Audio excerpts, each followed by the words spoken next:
A billionaire looked at a waitress and asked her one question. He thought he was playing a game. He thought he was about to humiliate her in front of the richest people in London. But when she answered, using just 6 words, his entire empire collapsed in less than 10 minutes. £18 billion gone. A 28-year prison sentence guaranteed. And it all started because he didn't know that the woman serving his drink was the daughter of someone he'd killed. This is the true story of how the invisible woman brought down a giant. And I promise you, by the end of this story, you'll never look at powerful people the same way again. Stay with me, because what happens next will shock you. Welcome to Voice of Granny. While you are here, please hit the subscribe button and comment your view on the story and where you're watching from. Let me tell you about a night that changed everything. A night when the smallest person in the room became the most powerful. This happened in London, at a place called the Sterling House, on December 3rd, 2024. And I need you to understand something before we begin. Sometimes the people we don't see are the ones watching us the most carefully. Her name was Rachel Bennett. She was 28 years old, and she worked as a waitress at the Sterling House, one of the most expensive private clubs in all of London. The kind of place where a single dinner costs more than most people earn in a month. Rachel earned £13 an hour. She had been working there for almost a year, moving through crowds of wealthy people like a shadow, carrying trays of champagne that cost more per bottle than her weekly wages. On this particular night, the club was hosting its annual winter gala. This wasn't just any party. This was where pharmaceutical giants, oil tycoons, and real estate moguls gathered to celebrate their success. The women wore jewelry that could feed a village. The men wore watches that could buy houses. And Rachel? She wore a simple black uniform with a white collar, her blonde hair pulled back tight, her feet aching in shoes she'd owned for 3 years. She kept her head down as she worked. That was the rule for people like her. Be invisible. Be efficient. Don't make eye contact unless spoken to. She had learned this lesson well. In this world, waiters and waitresses weren't people. They were furniture that moved. But Rachel had a reason for being there that night. A reason that had nothing to do with the small paycheck she would receive at the end of the week. She was there for justice. She was there for her mother. Let me tell you about her mother, Patricia Bennett. Patricia had worked for 15 years at a factory in Manchester that manufactured chemicals for industrial cleaning products. The factory was owned by a massive pharmaceutical corporation called Harrington Industries.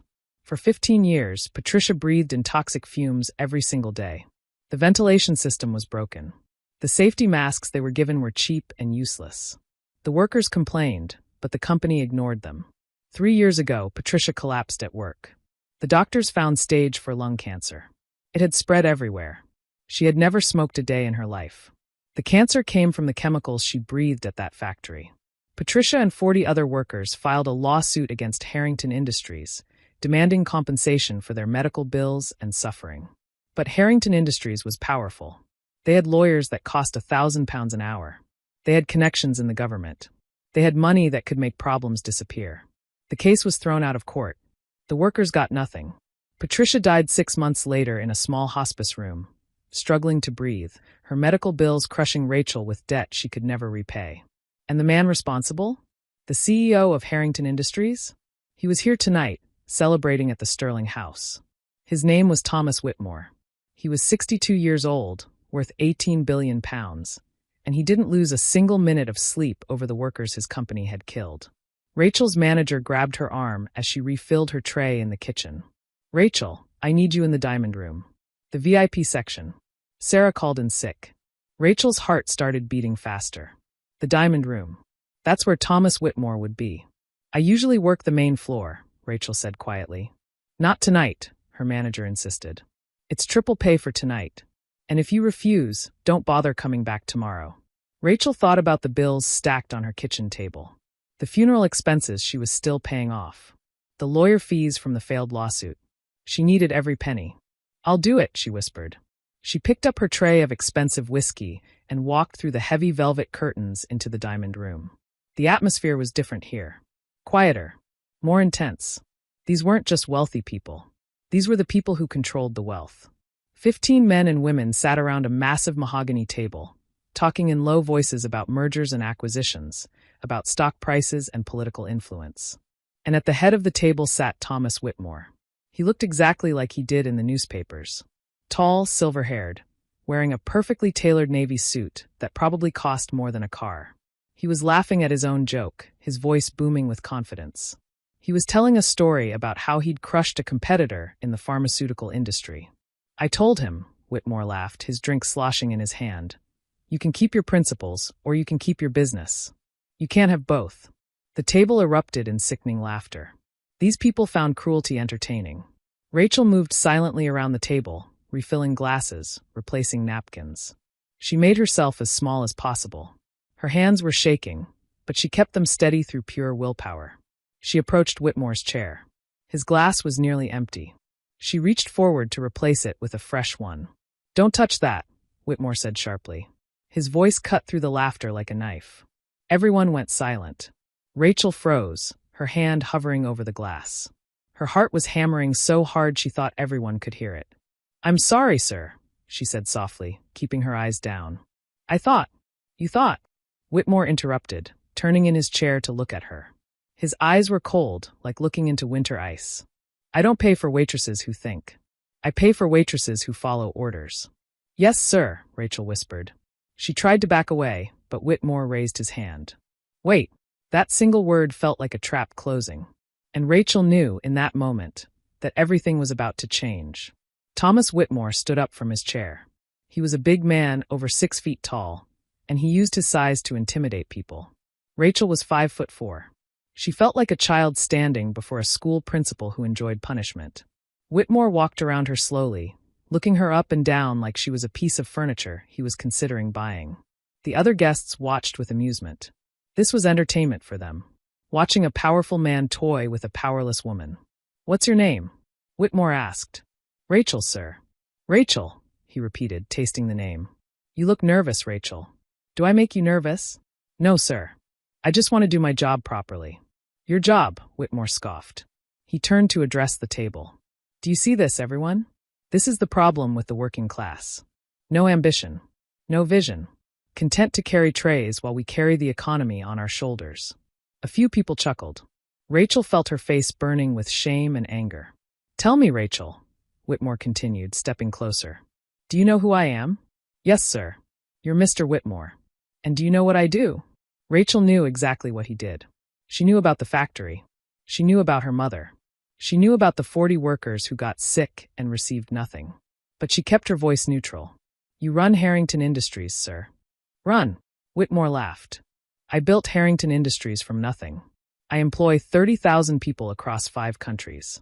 I create medicines that save lives. I am a pillar of British industry. Rachel said nothing. The medicines his company created cost so much that poor people couldn't afford them. But she bit her tongue. Whitmore reached into his jacket pocket and pulled out a leather checkbook. He held it up so everyone could see. I'm feeling generous tonight, Whitmore announced to the room. I want to play a little game. Rachel's stomach dropped. Nothing good ever came from rich men playing games with poor women. I'm going to ask you one simple question, Rachel, Whitmore said, opening the checkbook. Just one question. If you answer it honestly, I will write you a check right now for £50,000. Gasps rippled around the table. £50,000. That was more than Rachel earned in 3 years. That was enough to pay off all her debts. That was freedom. And if I get it wrong? Rachel asked quietly. Whitmore smiled. It was not a kind smile. Then you're fired. And I'll make sure you never work at any establishment in London again. I have friends everywhere, Rachel. Everywhere. The threat hung in the air. Rachel looked at the faces around the table. Some looked excited. Some looked uncomfortable. But none of them would help her. None of them would stop this. Why? Rachel asked. Why would you do this? Because I'm bored, Whitmore shrugged. And I want to see if someone like you has any capacity for honesty. The working class always lies. Always plays the victim. I want to see if you're different. Rachel took a deep breath. This was the moment. This was why she had spent a year working at this club, listening, gathering information. This was why she had endured the insults, the long hours, the aching feet. For this moment. Ask your question, Rachel said. Whitmore's smile widened. He thought he had her exactly where he wanted her. He thought she was desperate, cornered, willing to humiliate herself for money. He had no idea who he was really dealing with. Look around this room, Rachel, Whitmore said, gesturing broadly. Look at the art on these walls. Original pieces worth millions. Look at the jewelry these ladies are wearing. Diamonds and emeralds worth more than your childhood home. Look at this table, solid mahogany from Indonesia, carved by master craftsmen. He paused for effect, enjoying his moment. My question is simple, Whitmore said softly. What is the most expensive thing in this room? The guests started murmuring. One woman touched her diamond necklace. A man glanced at the painting on the wall, an original piece by a famous artist. They thought it was a trick question. Whitmore watched Rachel carefully, waiting for her to point at something stupid. Waiting for her to say the painting or the furniture or his watch. He was ready to mock her lack of sophistication. But Rachel didn't look at the painting. She didn't look at the jewelry. She stood perfectly still, her face changing from fear to something else. Something colder. Something dangerous. She looked Thomas Whitmore directly in the eye. She didn't blink. She didn't look away. Do you really want me to answer that, Thomas? She asked. She didn't call him sir. She didn't call him Mr. Whitmore. She used his first name. The room went absolutely silent. It wasn't just quiet.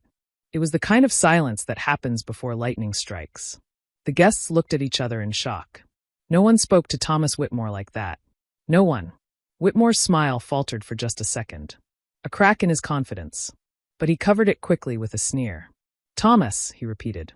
It seems our little waitress has forgotten her place. Security. You asked me a question, Rachel interrupted.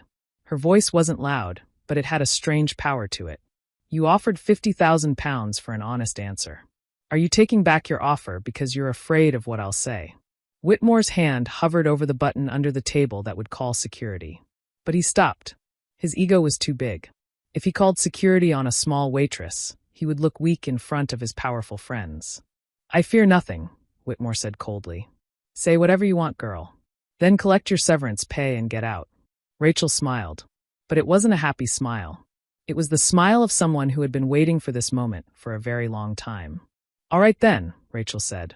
Let me tell you what the most expensive thing in this room really is. Rachel began to walk slowly around the table. Her footsteps echoed in the silent room. Every eye was on her. The guests looked confused, uncertain. This wasn't how things were supposed to go. The waitress was supposed to be humiliated, not commanding the room. To answer your question properly, Rachel said, we need to understand what value really means. You think value is a price tag. You think it's what something costs at an auction. But you're wrong. She stopped behind a heavy-set woman wearing a massive emerald necklace. The woman shifted uncomfortably. Take Mrs. Victoria Ashford, for example, Rachel said, gesturing to the woman. That emerald necklace she's wearing is insured for £2 million. Beautiful, isn't it? Victoria touched her throat nervously. How dare you? It's a fake, Rachel said calmly. The real necklace was sold 8 months ago in Geneva to pay off gambling debts that her husband accumulated in Monaco. She wears this replica to keep their shareholders from panicking about their financial troubles. Victoria's face went white. Her husband looked at her in horror. The other guests began whispering. Whitmore stood up. That's enough. I'm not finished, Rachel said, her voice cutting through his. You asked a question. I'm answering it. She moved to the next guest, a young man in his 30s wearing an expensive watch. And you, Mr. David Crawford, Rachel continued. That Patek Philippe on your wrist is worth £150,000. Very impressive. Except you bought it with money you embezzled from your client's pension funds. If the regulators looked at your computer, the one sitting in the coat room right now, you'd be in prison before breakfast. David's wine glass fell from his hand, shattering on the floor. Red wine spread across the white tablecloth like blood. The room was in chaos now. People were standing up, shouting. But Rachel's voice rose above them all. Do you want to know what the most expensive thing in this room is? Rachel asked, looking directly at Thomas Whitmore. She reached into her apron pocket. Everyone flinched, perhaps expecting a weapon. Instead, she pulled out a small recording device. It was old, scratched, barely worth £10 at a pawn shop. She placed it on the table in front of Whitmore. This, Rachel said. This is the most expensive thing in this room. Whitmore stared at the device. He looked confused, but something in his expression showed fear. Deep, primal fear. What is that? He asked, his voice shaking. It's a recording, Rachel said. From December 8th, 2019. Do you remember that date, Thomas? Whitmore's face changed. All the color drained from it. His hands started trembling. That was the date, Rachel continued, her voice getting stronger, when the safety inspector visited your factory in Manchester.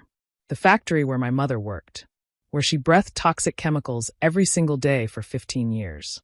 The room went completely silent. The inspector told you the ventilation system was broken, Rachel said. He told you that workers were getting sick. He told you that if you didn't fix it immediately, people would die. Do you remember what you said to him? Whitmore sat down heavily in his chair. Stop, he whispered. You said. Rachel pressed play on the device. A scratchy recording filled the room. It was clearly Thomas Whitmore's voice, younger but unmistakable.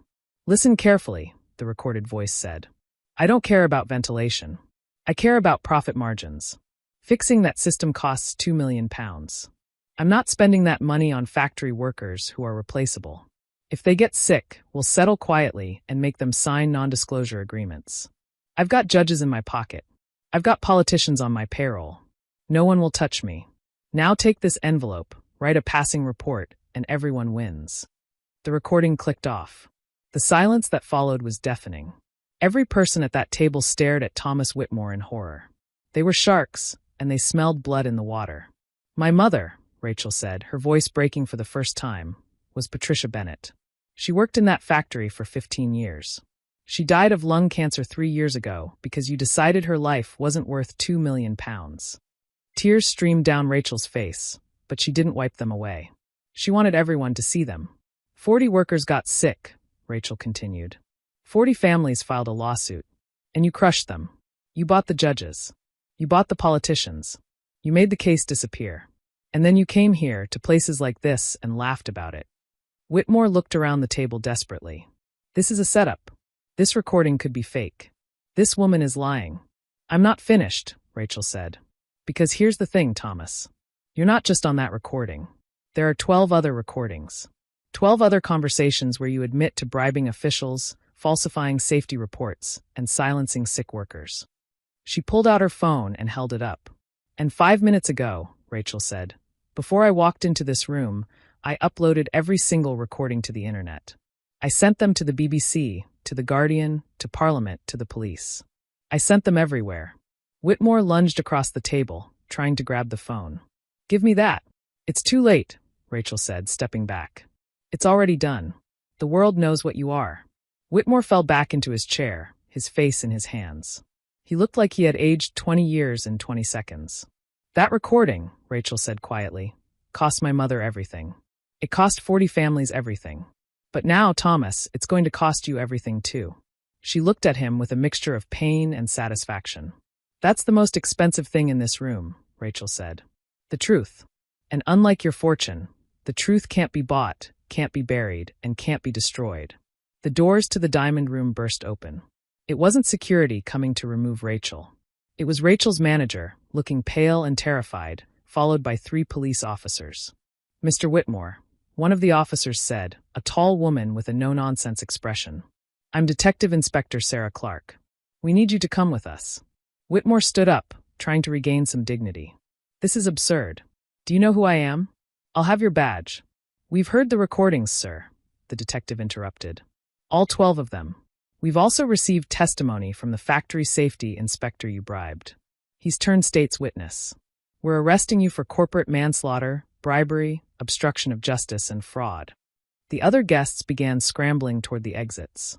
They didn't want to be associated with this disaster. Within seconds, the room that had been full of powerful people was empty except for Whitmore, the police, and Rachel. Whitmore looked at Rachel with pure hatred. You think you've won? You think this changes anything?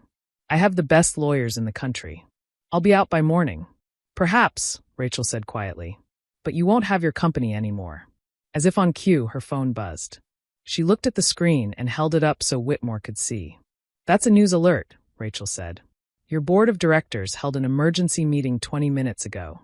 They voted you out as CEO. Harrington Industries is cutting all ties with you to save their reputation. Whitmore's face crumpled. No, that's impossible. I built that company. You own 42%, Rachel corrected. The other shareholders own 58%. And they've decided you're too toxic to keep. The detective stepped forward with handcuffs. Mr. Whitmore, turn around, please. Wait, Whitmore said desperately, looking at Rachel. Wait, I'll make this right. I'll give you money. £10 million. 20 million. Name your price. Just delete those recordings. Rachel looked at him for a long moment. This man who had killed her mother. This man who had laughed about it. This man who thought everything could be bought. There is no price, Rachel said softly. My mother's life didn't have a price. Those 40 workers' lives didn't have a price. And justice doesn't have a price. The detective handcuffed Whitmore. As they led him toward the door, he looked back at Rachel one last time. Who are you? He asked, his voice breaking. How did you get those recordings? Rachel smiled sadly. The factory safety inspector you bribed?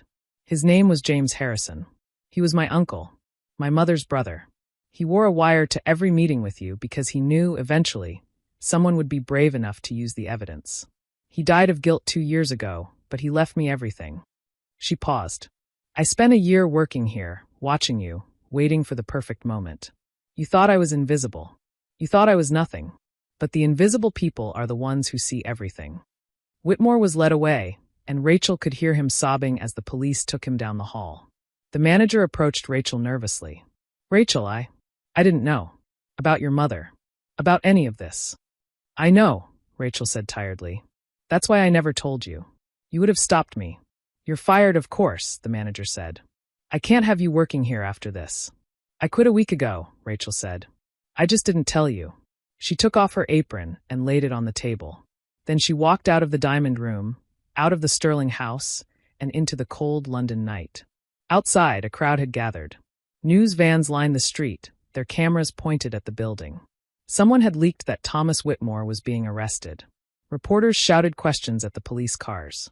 Rachel pulled her coat tight and walked past them unnoticed. Just another working person heading home. Her phone rang. It was her aunt, her mother's sister. Rachel? Oh my God, Rachel, I just saw the news. Tell me that's really him. Tell me they've got him. They've got him, Aunt Linda, Rachel said, tears streaming down her face. It's over. They've got him. She could hear her aunt crying on the other end of the line. Patricia would be so proud of you. So proud. Rachel sat on a bench at the bus stop, her legs finally giving out. The adrenaline was fading, leaving behind exhaustion so deep she felt like she might never move again. But she also felt something else. Peace. For the first time in 3 years, since watching her mother struggle for breath in that hospital bed, Rachel felt peace. A text message came through from a block number. Thank you. A former Harrington factory worker. Then another. My husband worked at that factory. He's still sick. Thank you for giving us hope. Then another. And another. Dozens of messages from people she'd never met, all saying the same thing. Thank you.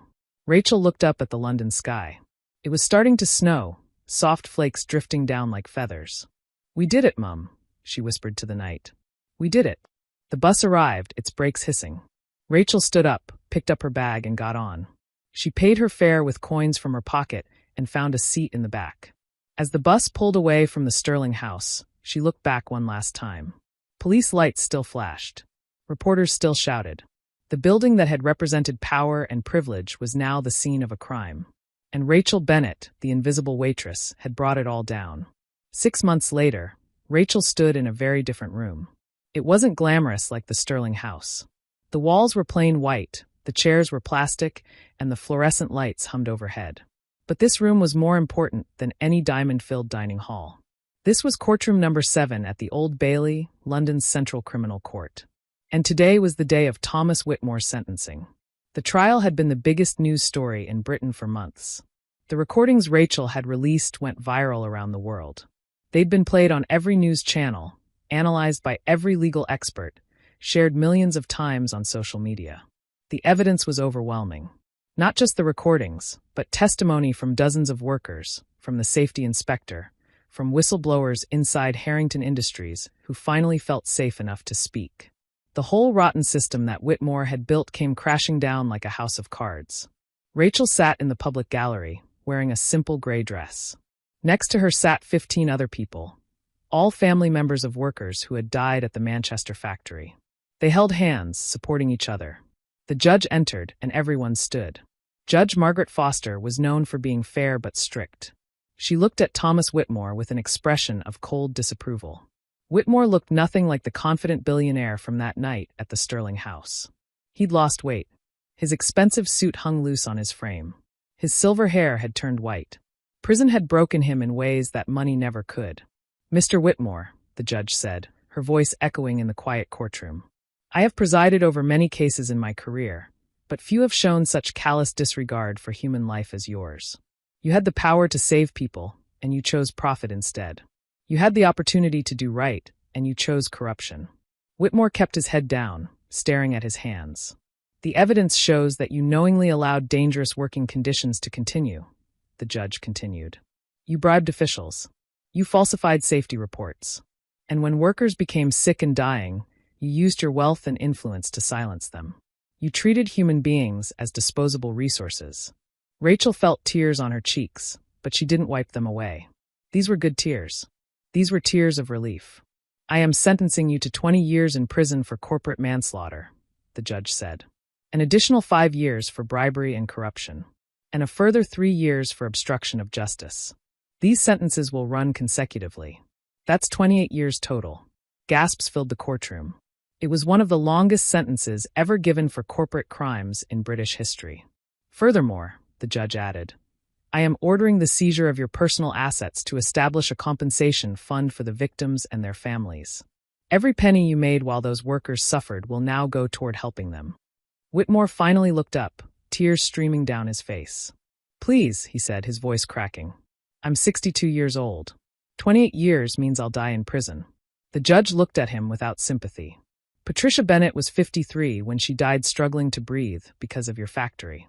She didn't get to appeal her sentence. Neither will you." The guards led Whitmore away. As he passed Rachel's row, he looked at her one last time. She met his eyes steadily. There was no triumph in her gaze, no satisfaction. Just sadness for all the pain he'd caused, and relief that he couldn't cause any more.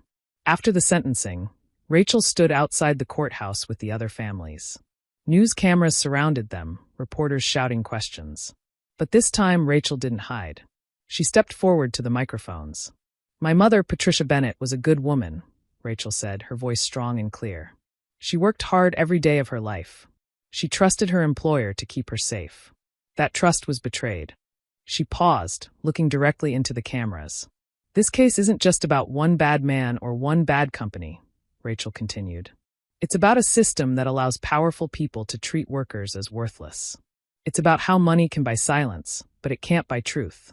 And it's about how ordinary people, when they work together and refuse to give up, can defeat even the richest, most powerful people in the world." Someone in the crowd started clapping. Then another person. Then more. Soon the whole street was applauding. Rachel smiled through her tears. "My mother didn't live to see this day. But I hope, wherever she is, she knows that her life mattered. That she mattered. That all the workers who suffered and died mattered." That evening, Rachel visited her mother's grave in Manchester. It was a simple headstone in a simple cemetery, but Rachel had placed fresh flowers there every week for 3 years. She sat on the grass beside the grave, not caring about the dampness soaking through her dress. "We won, Mum," Rachel said softly. 28 years. He'll never hurt anyone else." The wind rustled through the trees, and Rachel imagined it was her mother's voice, telling her well done. "The compensation fund is going to help everyone," Rachel continued. "All 40 families. They'll get the medical care they need, the financial support they deserve. It won't bring anyone back, but it's something. It's justice." She pulled an envelope from her bag. It was her acceptance letter to law school. She'd been accepted to study at the University of Manchester, specializing in workers' rights and corporate accountability. "I'm going to keep fighting, Mum," Rachel promised. "There are so many more people like you out there, people being hurt by companies that think they're above the law. I'm going to be the person who stands up for them. I'm going to be their voice." She stood up, touching the headstone gently. "You taught me that every person matters," Rachel said. "You taught me to stand up for what's right, even when it's hard. Even when it's scary. Thank you for that, Mum. Thank you for everything." As she walked back to her car, Rachel felt lighter than she had in years. The weight of grief and anger that had pressed down on her for so long had finally lifted. Thomas Whitmore had asked her what the most expensive thing in the room was. He'd expected her to say money, or jewels, or art. But Rachel had given him the real answer. The most expensive thing in the world is truth. And once the truth comes out, no amount of money can put it back in the box. Justice has no price tag. It can't be bought or sold. It can only be earned through courage, persistence, and the refusal to stay silent in the face of wrong. Rachel Bennett, the waitress who everyone thought was invisible, had proved that sometimes the smallest voice in the room can create the biggest change. And that night, as snow began to fall gently over Manchester, Rachel went home to her small apartment, made herself a cup of tea, and opened her law textbook. She had work to do. There were more battles to fight, more voices to amplify, more truths to tell. And she was just getting started.